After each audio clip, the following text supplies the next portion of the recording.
pessoal, sejam bem-vindos ao meu canal. Eu sou a Regiane, aqui falamos sobre livros e hoje vamos falar sobre os clássicos que eu li em 2025. Eu tinha feito uma meta de 12 clássicos para o ano, não consegui cumprir, já é o segundo ano que eu não consigo cumprir a meta, porém estou satisfeita com a quantidade de clássicos que eu li. Todos eles têm resenhas aqui no canal. Vou deixar o link aqui embaixo e também vou deixar o link dos livros ali embaixo para quem quiser adquirir. Se você comprar esses livros por meio dos meus links, você não vai pagar nada a mais, mas você vai colaborar com o canal porque eu consigo ganhar uma pequena comissão da Amazon pela indicação dos links. Então, se você gosta de mim, gosta do meu canal, me apoia aí, tá bom? Também vou deixar o link dos meus livros. Eu sou escritora. É claro que eu não sou uma escritora que dá para ser comparada com esses autores clássicos, mas se você gosta de livros de entretenimento, eu escrevo vários. Eu escrevo romances jovens, romances adultos, fantasias, dark romance e vários contos também. Vou deixar o link aqui embaixo para vocês conhecerem a minha escrita. Vou utilizar o meu caderninho que eu fiz a minha lista de clássicos. Eu tenho um caderno de leitura. Se você quiser saber como é meu caderno, vou deixar o link aqui embaixo também. Eu já fiz o caderno de 2026, que em breve vai estar aqui no canal para vocês verem. Então chega de conversa e vamos logo para os livros. O primeiro clássico do ano foi Vidas Secas, de Graciliano Ramos. Eu amei. Eu trouxe a resenha e trouxe a leitura do capítulo 1 também.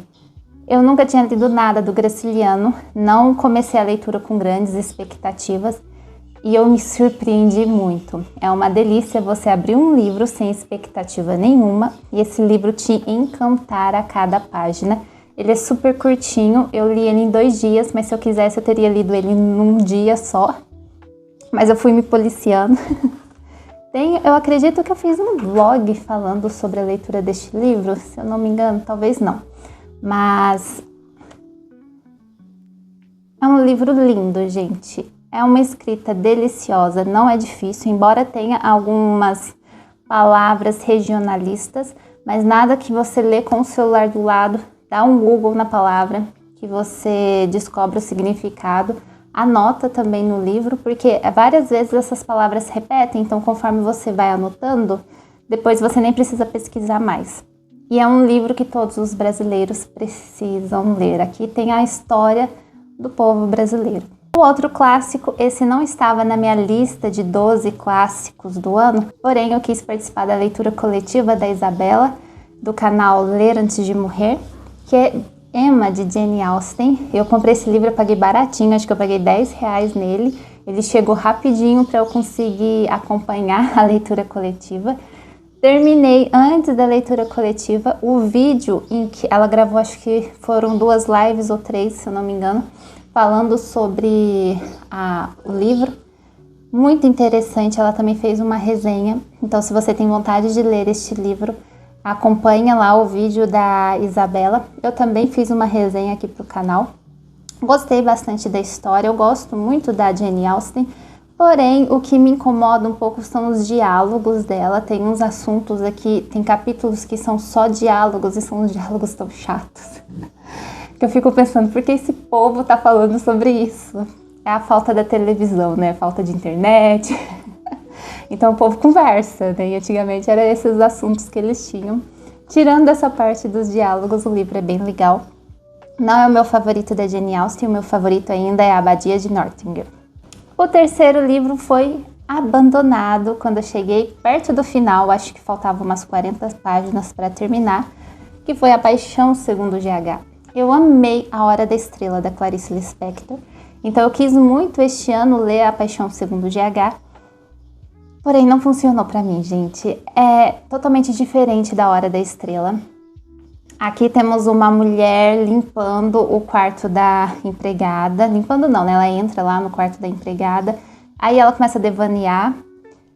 E é muito cansativo acompanhar. Eu acredito que eu não li na minha fase que eu deveria ler. Eu acredito que cada livro surta um efeito na nossa vida, dependendo da fase em que estamos. Então eu li ele talvez na fase errada. Quem sabe futuramente eu faço uma releitura e ele funcione para mim. Mas em 2025 ele não funcionou, então eu abandonei. Eu marquei bastante ele. Tava interessante o começo do livro, mas depois eu não conseguia mais acompanhar o raciocínio da personagem. Ela rodava e não chegava a lugar nenhum. Então eu acabei abandonando. Outro clássico que eu queria ler, já fazia bastante tempo que ele estava na minha lista, é o Walden, de Henry David Thoreau, ou A Vida nos Bosques, também como ele é conhecido. Não é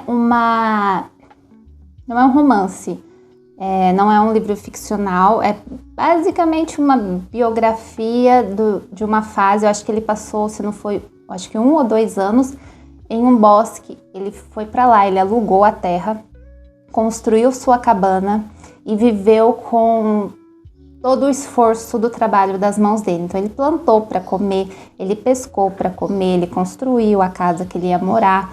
Foi meio que um experimento que ele fez para mostrar que se a pessoa quiser, ela é capaz de se sustentar. Basicamente isso, é bem mais complexo, tá? Eu fiz uma resenha também.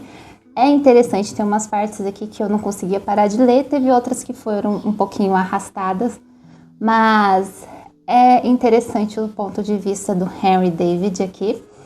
E foi uma leitura que eu gostei, embora eu não goste muito de livros não ficcionais.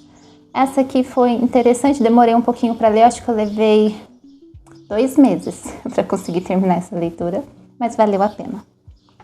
Outro texto, foi um texto, não foi um livro, que é considerado um clássico, que é a Carta de Pero Vaz de Caminha. Eu achei ela na internet, eu li essa carta, me encantei desde o começo dela. É claro que ela foi adaptada, né, para o nosso português atual, que ela foi escrita em 1500, né, com aquele português lá arcaico. E que delícia que foi ler a Carta de Pero Vaz de Caminha. Fiz uma resenha aqui para o canal também. É muito interessante ver o ponto de vista de Pero Vaz, a forma como ele romantizou o descobrimento do nosso país, a forma como eles trataram os povos nativos aqui, e tudo é o ponto de vista dele. Então, será que foi daquele jeito mesmo? Porque eles trazem uma visão muito amigável, como se os indígenas estivessem recebendo-os e dispostos a fazer tudo por eles. É basicamente essa visão na Carta de Pero Vaz de Caminha.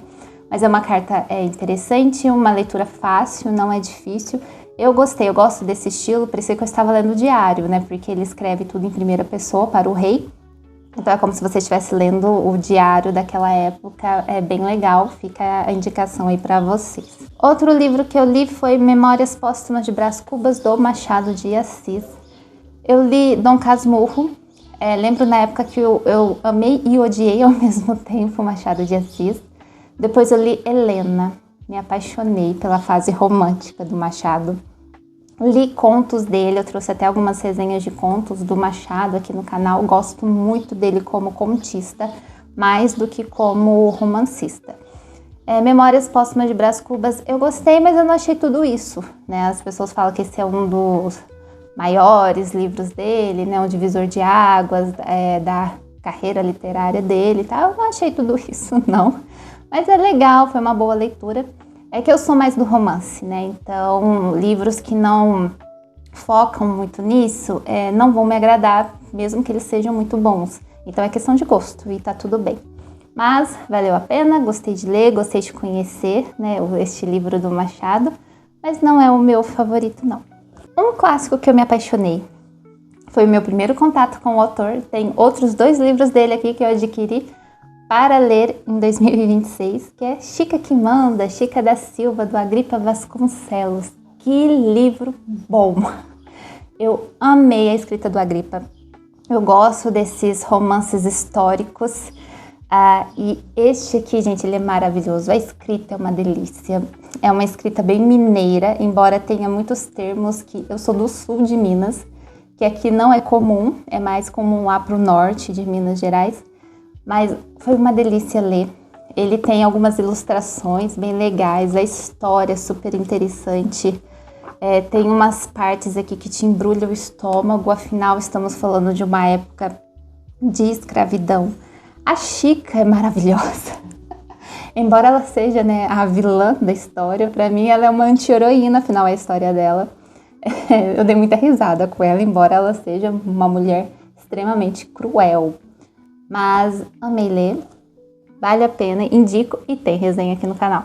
Outro livro que me surpreendeu foi Úrsula, de Maria Firmina dos Reis, né, a nossa primeira autora negra brasileira. É um romance bem da fase romântica mesmo, bem estilo José de Alencar, que é tudo bem exagerado, tudo muito rebuscado. A história é uma história bonitinha, embora tenha o final trágico, né? Afinal, estamos falando da fase do romantismo. Eu gostei bastante, foi uma leitura rápida, a escrita não é tão difícil, mas é um pouco triste o final, porque não temos, né, um final feliz. Mas eu gostei muito de conhecer. Tem alguns contos dela que eu tenho salvo no Kindle, que eu quero ler futuramente, não sei quando, mas eu gostei bastante. Por último, é um livro que eu ainda não terminei, eu estou na metade dele, não sei se eu vou terminar até o final do ano. Eu tô gravando esse vídeo no dia 23 de dezembro. Não sei se eu termino até lá, que é Morro dos Ventos Uivantes, da Emily Brontë. Ele está na minha lista, né, dos clássicos de 2025. Eu comprei ele na Black Friday e eu estou na metade do livro. Não sei se eu vou conseguir terminar, porque eu tô lendo uma média de um capítulo por dia. Então talvez eu termine ele no meio de janeiro, mas eu vou considerar ele para este ano. Que delícia, gente! Me arrependo de não ter lido antes. Eu estou apaixonada. Eu comecei a ler sem expectativa nenhuma. Eu tenho que ler os livros assim, sabe? Sem expectativas, porque aí eu não me decepciono. Eu tô apaixonada pela história. Eu vi algumas pessoas, que eu sou leitora de Dark Romance também, eu vi algumas pessoas falando que esse aqui é o pai do Dark Romance. Realmente, ele é o pai do Dark Romance, porque a relação do Radcliffe com a Catherine é a relação mais tóxica que eu já vi no mundo. E assim, eu tô adorando. Não vejo a hora de terminar. Não sei se eu vou trazer resenha pro canal. Caso eu traga, eu deixo o link embaixo para vocês neste vídeo também. Mas, maravilhoso. Quem já leu, comenta aí se vocês também amaram como eu estou amando. E se você já leu algum desses livros também, comentem aí se vocês gostaram. E quais são os clássicos que vocês leram em 2025? Comentem aí também. Se inscreva no canal e nos vemos nos próximos vídeos. Um beijo. Tchau, tchau.